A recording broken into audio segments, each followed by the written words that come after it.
Welcome back. Today we're playing with a little Nitro engine here, and we are building a emergency battery charger. Just imagine you are somewhere in the middle of nowhere. You're driving an automatic car which you can't roll down a hill, and your battery is flat and no one is coming along.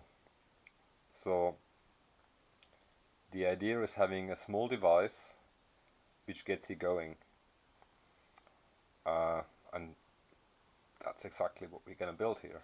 So we used one of these little RC car Nitro engines here. We use a brushless motor. It's a 400 or 600 watt brushless motor, and one of these, I don't know if that's visible, one of these three-phase rectifiers. Made a little sketch here. Any brushless motor can be a generator. It's got three phases coming out. Got a rectifier block here, and DC comes out of it. So the motor does 900 RPM per volt. So we need about 12 to 14,000 RPM roughly to get the right voltage, which this engine does. And we should be good to go. And that's how the finished product looks like. It's small, it's about a kilo, maybe 2 pounds. It all goes into a metal box. That's the wires of the motor coming out, going to the rectifier, and that charges a battery. So that's the project for today. I'm pretty sure it's going to be a two-part video because there is a bit of machining involved. I'm going to machine more light here. I'm going to machine that boss and make the base for it.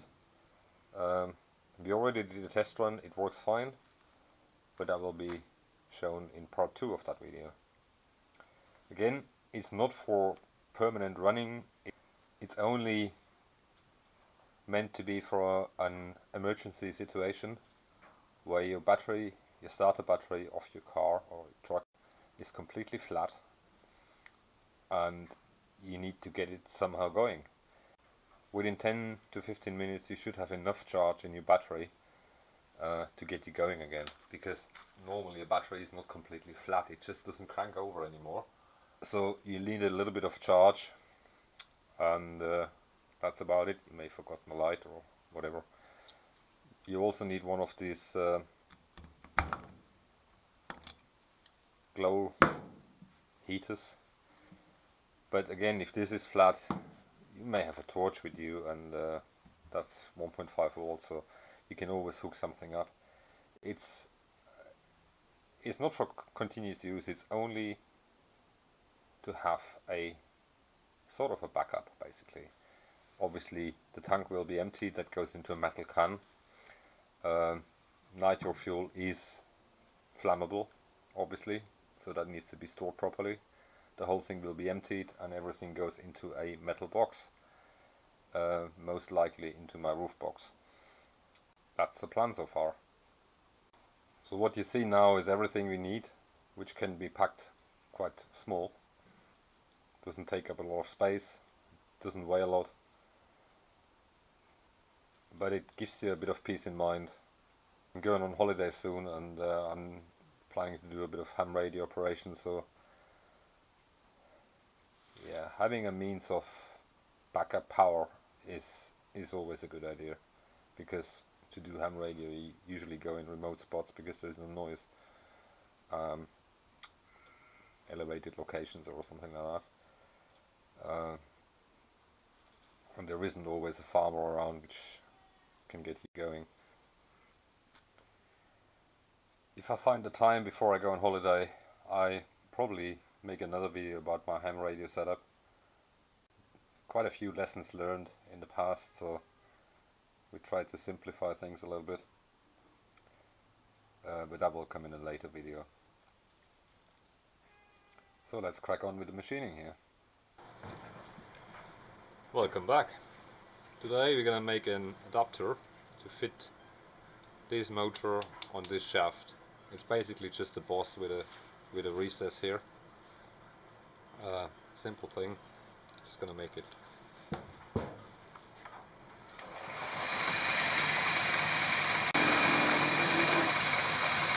The OD doesn't really matter as long as it's round.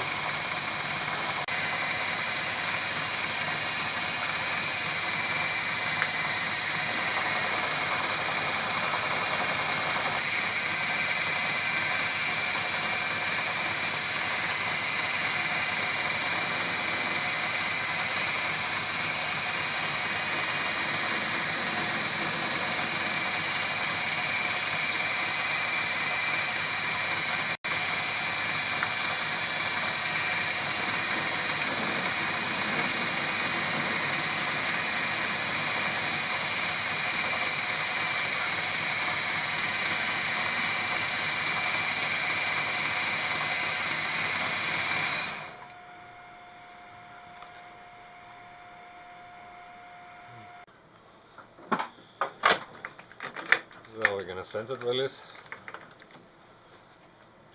and then we're gonna bore it to the size of that recess.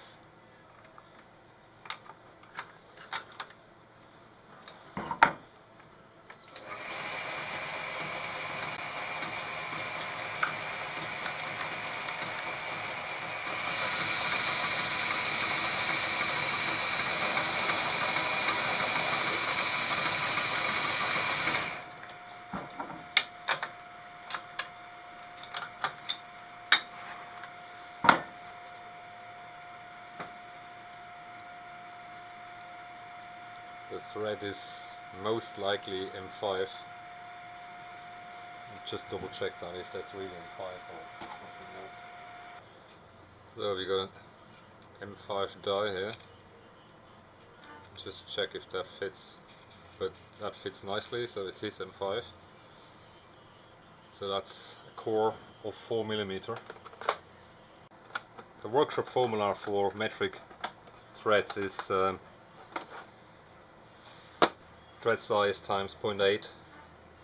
That usually works. It's a little bit off, but it usually works fine. So 5mm thread times 0.8 is 4. So we need a 4mm drill,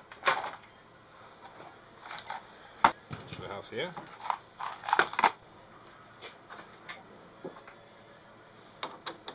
There are tables, but to be honest I don't care, because it always worked for me, and that's how I learned it.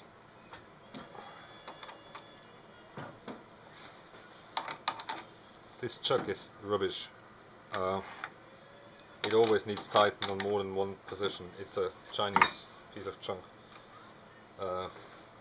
There is nothing but a Jacobs, but I don't have a Jacobs in that small size. So let's drill that hole.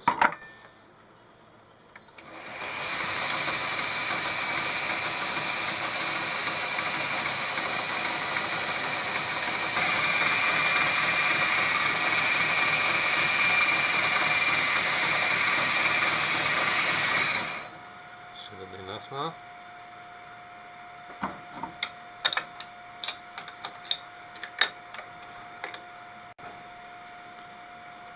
So now we need that recess, which is that's 10.9. So we're going to drill that with 10, and then we just bore it.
8.1 and we need about 10.9. Let's see if we get a reamer for that. Maybe easier. We found a reamer for that. See how that works.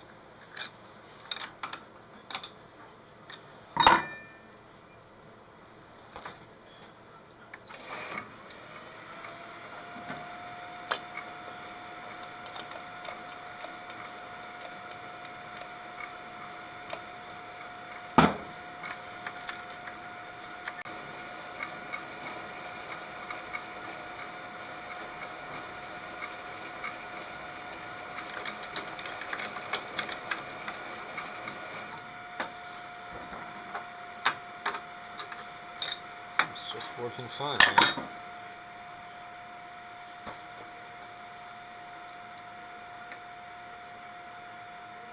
It's perfect. Deburr it, and that's it.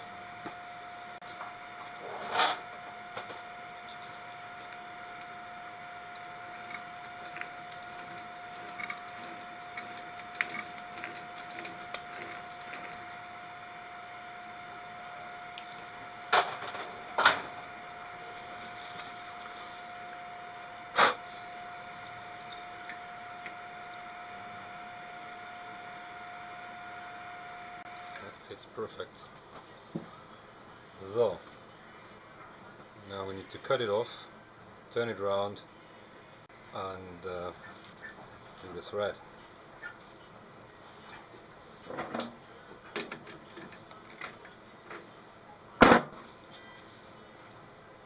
So we cut it off and just see if it's running through or not. If it doesn't run through, use the forge.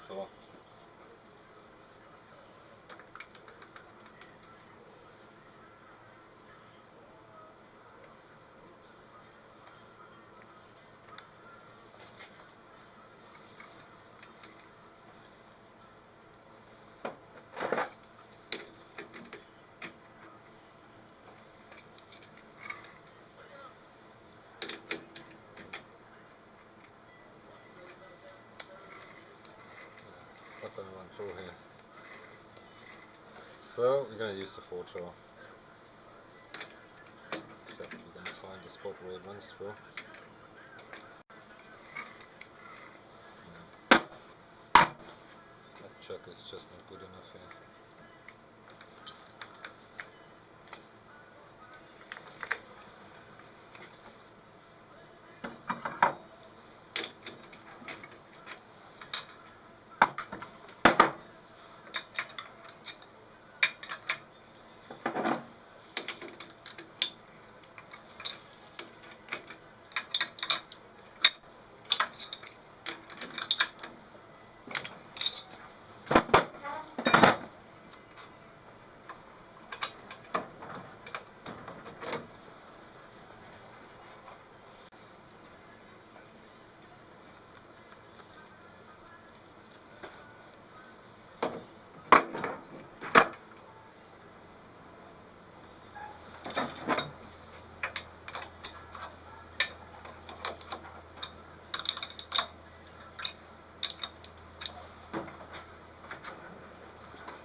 100 of a millimeter. I'm happy with that.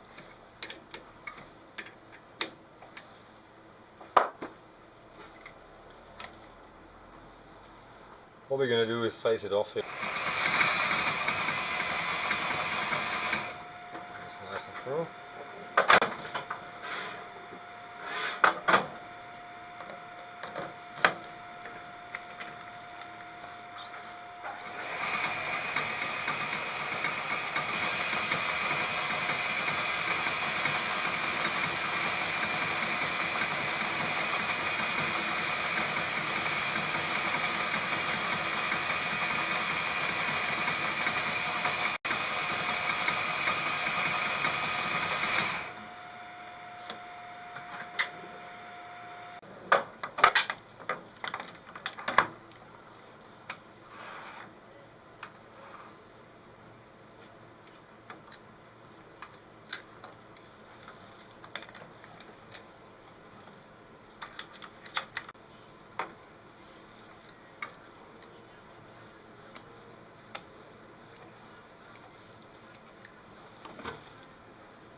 Thread length is 16 millimeters, so I've got a few more to go.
The difference on that one is it's got a reduced shank, so we're hopefully getting through.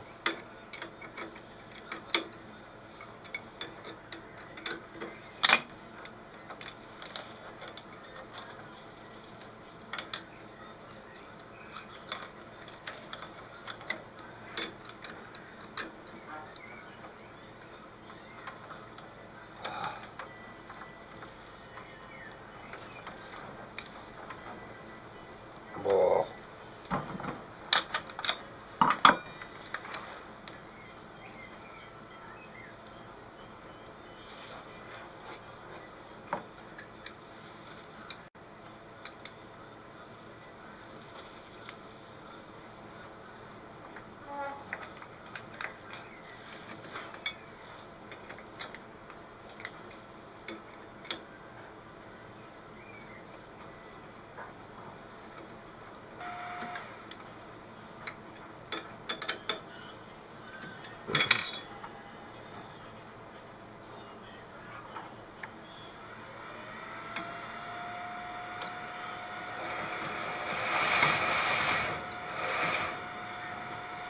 So,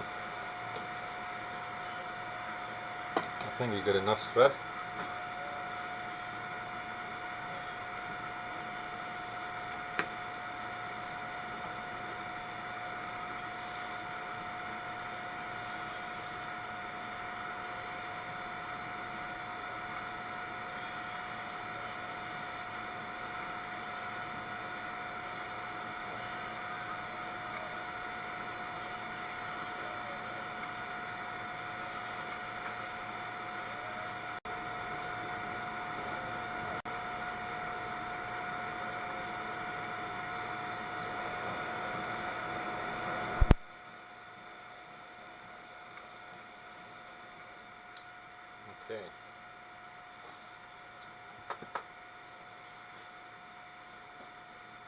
that's it so far.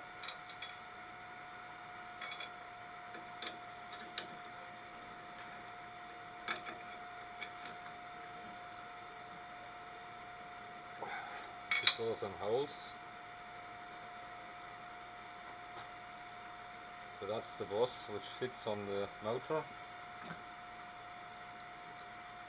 So what we need to do now is drilling those holes which are very close to the bottom one. I think we're going to do that on the mill with a dividing head.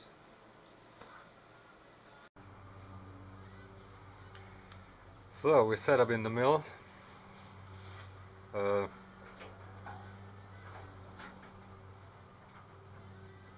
It's all round. We got the center here. The diameter is 14 millimeters, so we need to offset to one side on 7 millimeters. So that's what we're going to do now.